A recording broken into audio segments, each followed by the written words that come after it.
Hello दोस्तों, सद्दाम हुसैन एक ऐसा शख्स जिसके आज भी दुनिया भर में चाहने वाले भी हैं और दुश्मन भी हैं। 90s के दशक में सद्दाम हुसैन की चर्चा पूरी दुनिया में बहुत ज्यादा थी क्योंकि इस टाइम अकेले इस शख्स ने अमेरिका और इजराइल की नाक में दम कर रखा था, लेकिन इसका नतीजा इसे बहुत बुरा भुगतना पड़ा। अमेरिका और इजराइल ने न सिर्फ सद्दाम हुसैन को खत्म किया बल्कि इनके पूरे देश को अपनी रणनीतियों की वजह से बर्बाद कर डाला। दरअसल दोस्तों, सद्दाम हुसैन ने अमेरिका और इजराइल से बहुत सारे पंगे लिए थे। उन्हीं में से एक काफी फेमस है जब सद्दाम हुसैन से एक औरत ने कहा था कि इजराइल के सैनिक हम पर जुल्म कर रहे हैं और तुम यहाँ ऐश की जिंदगी गुजार रहे हो। और ऐसे ही बहुत सारी बातें उस औरत ने सद्दाम हुसैन से कही। ये सुनकर सद्दाम हुसैन रोने लगा और कहा कि इजराइल कल का सूरज नहीं देख पाएगा। और फिर तुरंत सद्दाम हुसैन ने अपनी सेना की मीटिंग बुला ली और इजराइल की राजधानी तेल अवीव पर 1993 में 42 मिसाइल से दागी गयी। इस हमले से इजराइल की 4000 से ज्यादा बिल्डिंग्स डिस्ट्रॉय हो गई थी। इसीलिए जब सद्दाम हुसैन इराक पर रूल कर रहा था तो इजराइल इराक को अपने लिए बहुत बड़ा खतरा मानता था।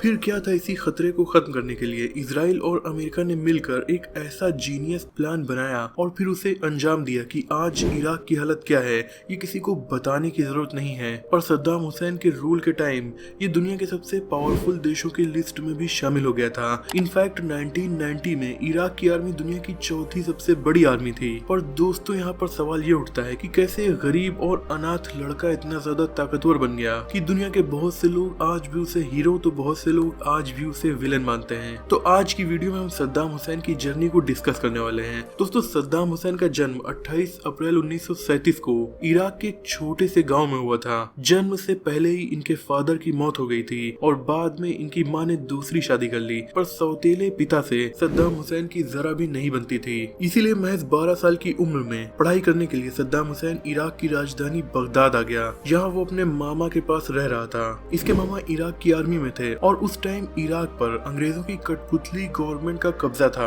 यानी दोस्तों, एक ऐसी गवर्नमेंट जो अंग्रेजों के इशारे पर काम कर रही थी। दरअसल अंग्रेजों ने दुनिया भर के बहुत से देशों पर कब्जा किया था और जब वर्ल्ड वॉर 2 के बाद अंग्रेज सरकार बहुत ज्यादा कमजोर हो गई तो मजबूरी में इन्होंने बहुत से देशों को छोड़ दिया। लेकिन कुछ ऐसे देश भी थे जिनके पास क्रूड ऑयल जैसी दौलत थी और इसे अंग्रेज बिल्कुल भी छोड़ना नहीं चाहते थे। इसीलिए इराक की सत्ता पर अंग्रेजों ने एक ऐसी गवर्नमेंट को बैठा दिया जो उनके इशारों पर काम करती थी ताकि अंग्रेजों का कब्जा इराक पर भले ना हो पर उसके तेल के कुओं पर उन्हीं का कब्जा रहे। यही वजह थी कि इस गवर्नमेंट के खिलाफ बहुत से इराक के लोग थे। सद्दाम हुसैन के मामू भी इनके खिलाफ थे और गवर्नमेंट के खिलाफ कई प्रोटेस्ट में अपने मामू के साथ शामिल होते थे। इसी वजह से सद्दाम हुसैन को 6 महीने की जेल हो गई। इसे पढ़ने का बहुत ज्यादा शौक था और सद्दाम हुसैन अक्सर हिस्टोरिकल बुक्स को पढ़ा करता था। 1958 में सद्दाम हुसैन ने एक पॉलिटिकल पार्टी को ज्वाइन कर लिया। 1958 में ही इस गवर्नमेंट के खिलाफ एक रिवॉल्यूशन आ गया और ये ब्रिटिश सपोर्टिंग गवर्नमेंट खत्म हो गई और 1958 में ही सद्दाम हुसैन ने शादी भी कर ली।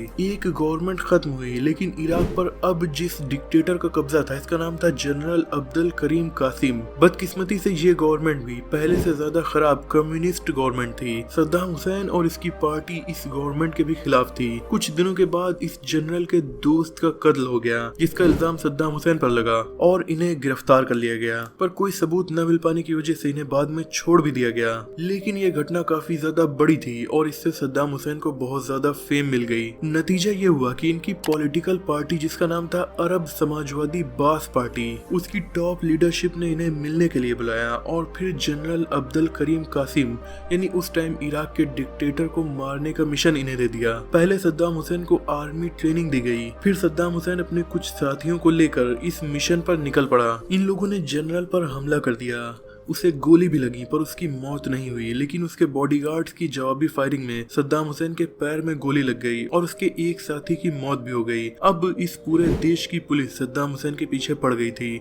इसीलिए गोली लगने के बाद भी ये लोग हॉस्पिटल नहीं जा सकते थे। ब्लेड से इनके साथी ने इनके पैर से गोली निकाली और पट्टी बांध दी। सद्दाम हुसैन अब भेष बदल कर अपने ही देश में घूम रहा था और अपने गाँव चला गया। अपने गाँव में कई दिनों तक ये भेष बदल कर छिपे रहे और जान बचाकर इधर से उधर भागते करते रहे, लेकिन फिर भी इराक में इनके लिए खतरा कम नहीं था क्योंकि पुलिस जगह जगह पर छापेमारी कर रही थी। तो सद्दाम हुसैन की पॉलिटिकल पार्टी ने इन्हें सीरिया बुलवा लिया क्योंकि यहाँ पर इस पार्टी का हेड ऑफिस था। यहाँ से इन्हें पढ़ाई कंप्लीट करने के लिए इजिप्ट भेज दिया गया। यहाँ इन्होंने लॉ की डिग्री कंप्लीट की। इसी दौरान इन्हें इराक में मौत की सजा भी सुना दी गई। हालांकि इराक की गवर्नमेंट इन्हें पकड़ नहीं पाई थी, इसीलिए इराक में वापस जाने पर इनकी मौत तय थी। तो सद्दाम हुसैन ने इजिप्ट में ही अपनी पार्टी के बड़े लीडर्स को बुलाया और एक मीटिंग की। 1963 में जनरल कासिम का तख्ता पलट हो गया और एक दूसरे आर्मी जनरल ने वहां पर हुकूमत स्टार्ट कर दी। तो अब इराक में सद्दाम हुसैन के लिए वापस आना आसान हो गया था, इसीलिए सद्दाम हुसैन वापस इराक आ गए। लेकिन कुछ दिनों के बाद इनकी बास पार्टी के मेंबर्स को गिरफ्तार करना स्टार्ट किया जाने लगा और इन्हें भी गिरफ्तार कर लिया गया। इसी कैद में इन्हें पार्टी के लीडर्स में शामिल कर लिया गया। 1966 में जेल से छूटने के बाद इन्होंने भी तख्ता पलट कर दिया और अपनी पार्टी के मेन लीडर अहमद हसन अल बकर को इराक का प्रेसिडेंट बना दिया। यानी बहुत दिनों के स्ट्रगल के बाद फाइनली सद्दाम हुसैन इराक की गवर्नमेंट के टॉप लीडर्स में शामिल हो गए थे। इसी गवर्नमेंट की लीडरशिप में कुछ साल में ही इराक काफी ज्यादा तरक्की करने लगा। ऊपर से क्रूड ऑयल की वजह से यहाँ की इकोनॉमी अच्छी ग्रो हो रही थी और लोगों की हालत भी सुधर रही थी। फिर 16 जुलाई 1979 को सद्दाम हुसैन को इराक का लीडर चुन लिया गया। सद्दाम हुसैन के प्रेसिडेंट बनने के बाद कई सालों तक इराक की गवर्नमेंट स्टेबल तरीके से चल रही थी, लेकिन सद्दाम हुसैन शायद ये भूल गए थे कि जिन गवर्नमेंट्स का तख्ता पलट करने में CIA ने उनकी मदद की थी, वैसे ही अब इनकी गवर्नमेंट के पीछे भी अमेरिकी सरकार पड़ने वाली है, क्योंकि अमेरिका चाहता था इराक की सत्ता पर ऐसी गवर्नमेंट बैठे जो उनकी बातों को माने। और इसीलिए पहले CIA ने सद्दाम हुसैन की मदद भी की थी, लेकिन प्रेसिडेंट बनने के बाद जब सद्दाम हुसैन ने अमेरिका की बातें मानने से इनकार किया तो इनके खिलाफ भी तख्ता पलट की साजिशें होने लगी। बाद में अमेरिका ने इराक और ईरान को आपस में लड़वा दिया ताकि वो अपने हथियारों को बेच सके। 8 सालों तक चली इस जंग में अमेरिका ने खूब हथियार बेचे और पैसे बटोरे। इस तरह से पैसे लेने के बाद अब इराक, जो दुनिया के सबसे बड़े ऑयल रिजर्व्स में से एक का मालिक था, उसके तेल पर भी अमेरिका की नजर थी। लेकिन सद्दाम हुसैन ने इराक में ऑयल बिजनेस कर रही कंपनीज को नेशनलाइज कर दिया था और ऐसा रूल लागू कर दिया था कि कोई भी विदेशी कंपनी यहाँ पर ऑयल नहीं निकाल सकती थी। इसीलिए अमेरिका चाहता था कि सद्दाम हुसैन इराक की सत्ता से हटे ताकि वो अपनी कंपनी से ऑयल निकलवाना स्टार्ट कर सके, जैसा आज भी वो दुनिया के बहुत से देशों में करता है। इस टाइम दुनिया की सबसे बड़ी ऑयल कंपनी सऊदी अरेबिया की सऊदी अरामको है, जिसके नाम अरामको का फुल फॉर्म ही अरब और अमेरिका है, क्योंकि इस कंपनी में अमेरिका का भी बहुत ज्यादा शेयर है। तो इराक की सत्ता से सद्दाम हुसैन को हटाकर वहाँ के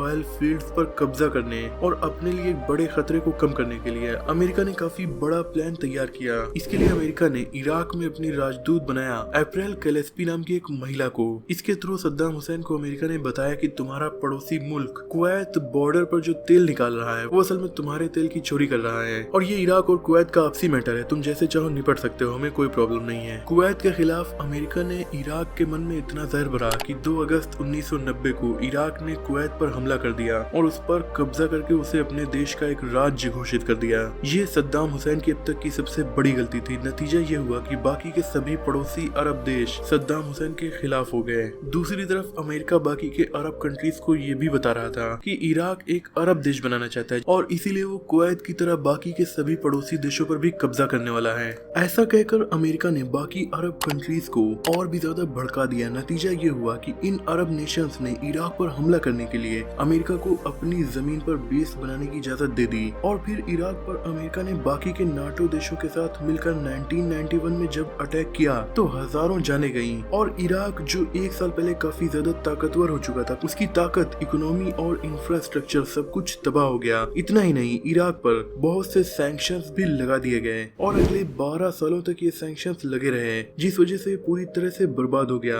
अमेरिका यही नहीं रुका। 9/11 की घटना के बाद अमेरिका के प्रेसिडेंट जॉर्ज बुश ने बताया कि इराक के पास न्यूक्लियर हथियार मौजूद हैं जो दुनिया के लिए बड़ा खतरा है और उसे रोकने के लिए 2003 में अमेरिका ने एक बार फिर इराक पर हमला कर दिया। ये यूएस इराक वार ऐसा था जिसने इराक को लगभग खत्म ही कर दिया। अमेरिका ने इराक में सद्दाम हुसैन की पार्टी को हटाकर एक डेमोक्रेसी वाली गवर्नमेंट को बनाया, लेकिन इस वजह से इस गवर्नमेंट के बहुत से सपोर्टर्स और विरोधी आपस में भिड़ गए और इराक में सिविल वार भी चलने लगा। सद्दाम हुसैन, जिसे गिरफ्तार कर लिया गया था, 2006 में फांसी दे दी गई। सद्दाम हुसैन को फांसी देने के लिए अमेरिका ने जो दिन डिसाइड किया, उस दिन मुस्लिम्स बकरीद का फेस्टिवल मना रहे थे और उस दिन फांसी देकर अमेरिका ने ये मैसेज दिया कि जो भी उसके खिलाफ जाएगा उसे ऐसी सजा मिलेगी कि एक एग्जाम्पल सेट हो जाए। हालांकि बाद में अमेरिका ने खुद ये माना कि इराक के पास कोई भी न्यूक्लियर हथियार मौजूद नहीं था, बल्कि दोस्तों असल में अमेरिका का यहाँ पर मकसद ये था कि आगे चलकर इराक या सद्दाम हुसैन की सेना इतनी ज्यादा ताकतवर न हो सके कि वो फिर से अमेरिका और इसराइल के लिए खतरा बने। और दूसरा सबसे इम्पोर्टेंट मकसद था इराक के ऑयल फील्ड्स पर कब्जा करना। अमेरिका 2012 में इराक से वापस तो चला गया, पर इराक के ज्यादातर ऑयल फील्ड्स पर कंट्रोल आज भी वेस्टर्न कंपनीज का ही है, जैसे Exxon Mobil, BP and Shell etcetera. जबकि इराक में अमेरिका के हमले से पहले यानी 2003 से पहले इराक में किसी भी विदेशी कंपनी को सद्दाम हुसैन की गवर्नमेंट ने ऑयल निकालने की परमिशन नहीं दी थी। इराक, अमेरिका और पश्चिमी देशों की इस लड़ाई में अब तक 10 लाख से ज्यादा इराकी लोगों की मौत हो चुकी है और लगभग करोड़ के आसपास बेघर हो चुके हैं। इराक में पॉलिटिकल स्टेबिलिटी आज भी नहीं है, इन्हें एक तरह से यहाँ जंग आज भी जारी है। दोस्तों आज की वीडियो में इतना ही। अगर आपको ये वीडियो पसंद आई हो तो इसे लाइक और शेयर कीजिए। ऐसे इंटरेस्टिंग टॉपिक्स पर नॉलेजफुल वीडियोस देखने के लिए हमारे चैनल को सब्सक्राइब करके बेल आइकन को प्रेस कर दीजिए। मिलते हैं अगली वीडियो में, तब तक के लिए अपना और अपनों का ख्याल रखिए।